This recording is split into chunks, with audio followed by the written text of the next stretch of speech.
Greater Nepal राष्ट्रवादी मोर्चाले राष्ट्रसङ्घका महासचिव गुटेरसलाई राष्ट्रसङ्घको 1960 को औपनिवेशिकताको अनिवार्य पालना गराउन गर्यो आग्रह। इन्डियाको उपनिवेशमा रहेको नेपालको 1 लाख वर्ग किलोमिटर भन्दा ठूलो जमिन तत्काल फिर्ता गराउनेतर्फ अविलम्ब कदम चाल्न ध्यानाकर्षण गराउँदै बुझायो ज्ञापन पत्र।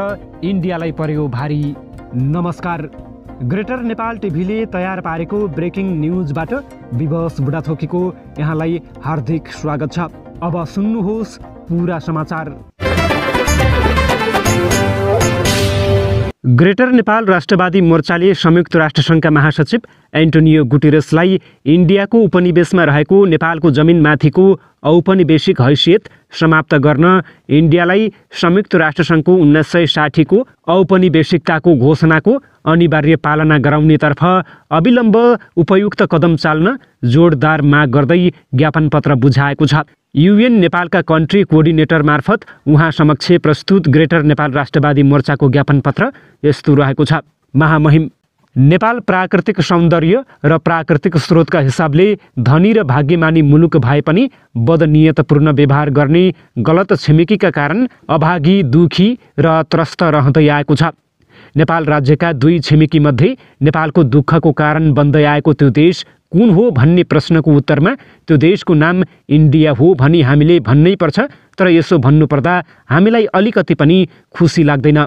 नम्बर 2, इन्डियाले नेपाल विरुद्ध गरेका 4 पटकका नाकाबन्दीले नेपाललाई आर्थिक रूपमा गरिब र जर्जर बनाएकाले हामी भौतिक विकासमा पछि परिरहेका छौँ भने प्रत्यक्ष अप्रत्यक्ष दुवै रूपमा नेपालको राजनीतिमा सूक्ष्म व्यवस्थापन गर्ने उसको प्रवृत्तिका कारण हामीले देशभित्र थप अस्थिरताको सामना गर्नु परिरहेको छ।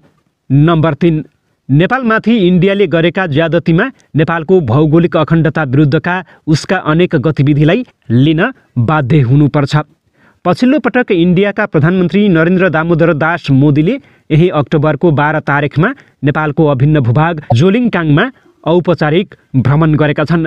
नेपालको अनुमति र सहमति बिना नेपालको जमिनमा इन्डियाका प्रधानमन्त्रीले पदार्पण गर्नु नेपालको सार्वभौम सत्तामाथिको खुला प्रहार हो। एउटा ठूलो देशको प्रधानमन्त्री स्वयंले छिमेकी देशको जमिनको अखण्डतामाथि प्रहार गर्छ भने यसबाट साना मुलुकलाई शान्तिसँग बाँच्न दिइँदैन भन्ने गलत सन्देश अन्तर्राष्ट्रिय रूपमा गइरहेको मान्नुपर्छ। इन्डियाले नेपालको जमिन अतिक्रमण र कब्जा गरेका घटनामा लामो सूची नै बनाउन सकिन्छ। त्यो सूचीको अघिल्लो पङ्क्तिमा कालापानी र सुस्ताको नाम आउँछ। सुस्तामा 7 दशक र कालापानीमा सैन्य आतङ्कका बलमा 6 दशकदेखि निरन्तर इन्डियाको कब्जा रहँदै आएको छ। नम्बर 4, महामहिम ग्रेटर नेपाल राष्ट्रवादी मोर्चा संयुक्त राष्ट्रसङ्घको घोषणासँग सम्बन्धित वैश्विक महत्त्वको विषयमा यहाँको ध्यानाकर्षण गराउन चाहन्छ।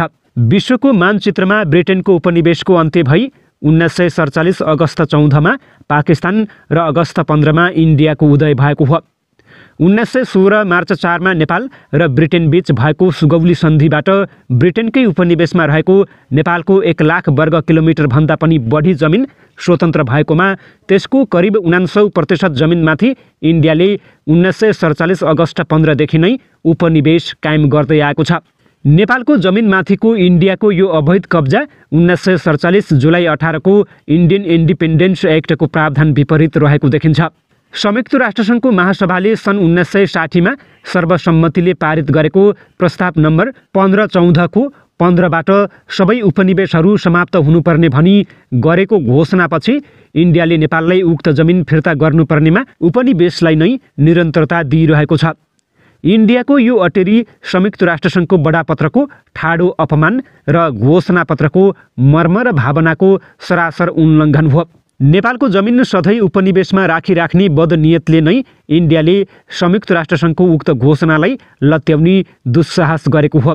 अथ ग्रेटर नेपाल राष्ट्रवादी मोर्चा सम्पूर्ण नेपालीका तर्फबाट इन्डियाको उपनिवेशमा रहेको नेपालको जमिनमाथिको औपनिवेशिक हैसियत समाप्त गर्न इन्डियालाई संयुक्त राष्ट्रसङ्घको 1960 को औपनिवेशिकताको घोषणाको अनिवार्य पालना गराउनेतर्फ अविलम्ब उपयुक्त कदम चाल्न महामहिम महासचिव समक्ष जोडदार माग गर्दछ। फणिन्द्र नेपाल अध्यक्ष, ग्रेटर नेपाल राष्ट्रवादी मोर्चा, काठमाडौँ, नेपाल।